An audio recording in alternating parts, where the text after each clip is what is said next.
Guys, welcome. It's good to be talking to you again. I haven't been looking forward to this learning cast. In some ways, it's not an easy concept to explain. I think, particularly if your maths capability is a little bit low. But I'm going to give it a good go. All right. Well, look. Just before I start discussing things in detail, just know that sometimes people use other words for nominal, like current prices, or they use the word market. They could talk about market prices. So nominal prices, current prices, and market prices all mean the same thing. And then we've got real. We could talk about real prices, or we could talk about constant. Talk about constant prices. All right, so let's just create a bit of room. Let's just shrink that down, put that over there. All right, okay, here we go. Now, at T1, it's time 1. Let's assume that we've got a CPI index of 1,000. And at time 2, we have a CPI index of 2,000. That's okay, isn't it? All right. And here at time 1, we have some product that is priced at $10 per unit. All right. Well, look. What's happened to the CPI index? And remember, the CPI index measures the price increase of a basket of goods and services that a typical household would buy. And we're assuming that this unit here has come out of that basket. All right. There we go. So, by how much has the CPI increased? Well, because I've used easy numbers, you should be saying to yourself, yeah, 2. Can we check that out? Well, yes, we can. What was our starting value for the index? It was 1,000. What was our finishing value? It was 2,000, and we can see that the CPI index has increased by 2, so times 2. So there is a methodical approach to determining by how much the CPI index has increased over time. All right. Wow. What we can do is, well, we can work out what the price of this product is going to be, not at T1, because we already know that it's $10, but at T2, we simply multiply that T1 price by 2, and that'll tell us that it'll be $20 per unit. So far, so good, you should be saying. All right. But what about if we want to go back the other way? What about if we want to check as to whether the real value of the product has changed? So in other words, what we want to do is we want to go back in time. We want to value this product, whatever it happens to be, not in prices that prevailed in T2, but in prices that prevailed in T1. Can we do that? Well, yes. We should just use the reverse process, shouldn't we? If we multiply 2, then we should divide by 2. And if we divide by 2, that's effectively multiplying by a half, isn't it? So when I multiply this value by half, what do I end up with? I end up with $10 per unit. So what we can see is that these two values are the same. The real price of the product hasn't changed.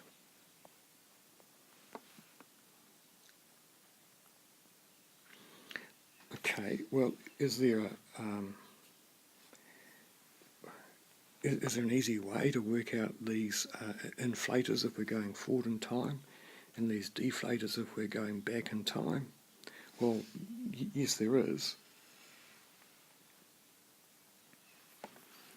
And you just need to remember this. You need to remember finish CPI over start CPI. And so if you want to go forward in time, what's your start CPI? Well, it's 1,000, isn't it? What's your finish CPI? It's 2,000. And so what does that equal? That's going to be 2, isn't it? So if we multiply by 2, that's going to be our inflator. Easy. What about if we go backward in time? Well, it's the same thing. What's our start CPI? It's 2,000. What's our finished CPI? It's 1,000. We crunch the numbers. It's a half. If we multiply by a half, then we've got our deflator. Well, that's pretty easy. All right. So, what does it all mean?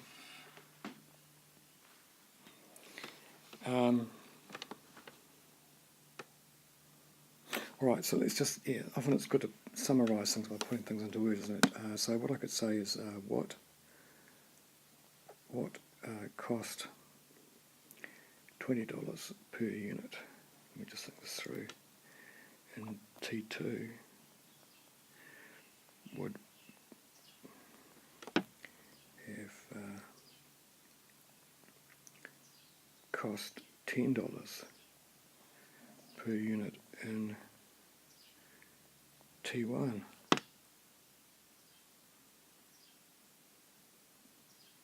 So another way to look at it, so what we've done is that we've costed the unit purchased in T2 and T1 prices. Yeah, that's okay, isn't it? I mean, that's what we've done.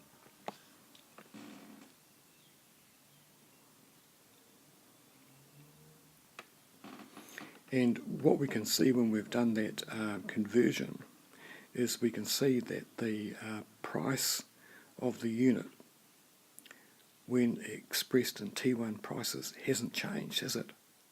There's been no change in real value. All right. Well, look, I think the best thing is to just go and have a look at an example, and we'll look at the money illusion. And one student in one class has said everybody should know about this, and I agree, really. Right, so let's set up the scenario. So again, we're going to have at T1, at T2.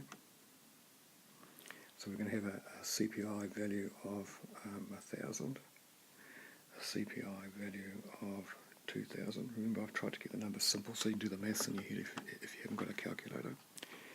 And then what we're going to have is a nominal wage, a market wage, a current wage, nominal wage. I'm going to make it 40,000 in year one, and I'm going to make that nominal wage 50,000 in year two. Oh, didn't you do well? Over a year, a $10,000 salary increase. Didn't you do well? Well, we need to find out. We can't tell whether you've done well by comparing the two nominal wages. What we have to do is we have to compare the two real wages. So you've got to choose one of these time periods as your base period. So we'll choose this one as our base period, our reference point. And definitionally, the nominal wage is also the real wage in the base period. All right, so I'll write here real wage, and I'll make that 50. Sorry, that's my train of thought there. Make that 40,000. That's what it should be. So it's a definitional thing, isn't it? In the base period, the nominal wage is also the real wage. Alright, well, what we need to do is we need to convert this into a real wage. We need to adjust it for the effects of price level changes, inflation or deflation. So, so we're going back in time, aren't we? So let's just write a little formula here. We've got here finish CPI over our start CPI. So what's our finish? What's our start CPI? It's 2,000. What's our finish CPI? It's 1,000. What's our factor? It's a half. So we have to multiply by a half if we're going to deflate, and that's what we want to do.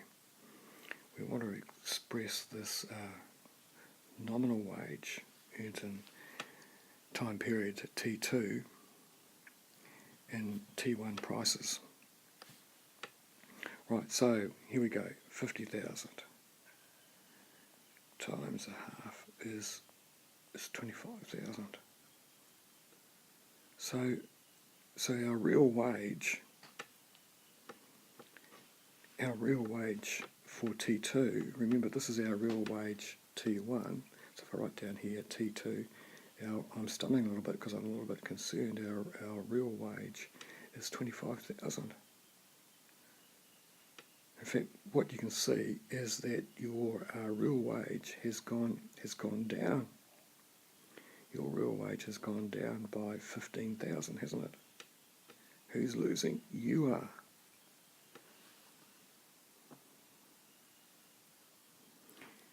If this is your situation, then you're going to find it much harder to live in time period T2 than you are in time period T1. Because you're going to, in real terms, buy 15,000 less goods and services in T2 than you would have bought in T1. So this is called the money illusion. You need to be aware of it when you're wanting to work out how well you've done as your salary has increased over time. What you need to be doing is you need to be working out your real salary or your real wage. Okay, I'll catch you. See ya.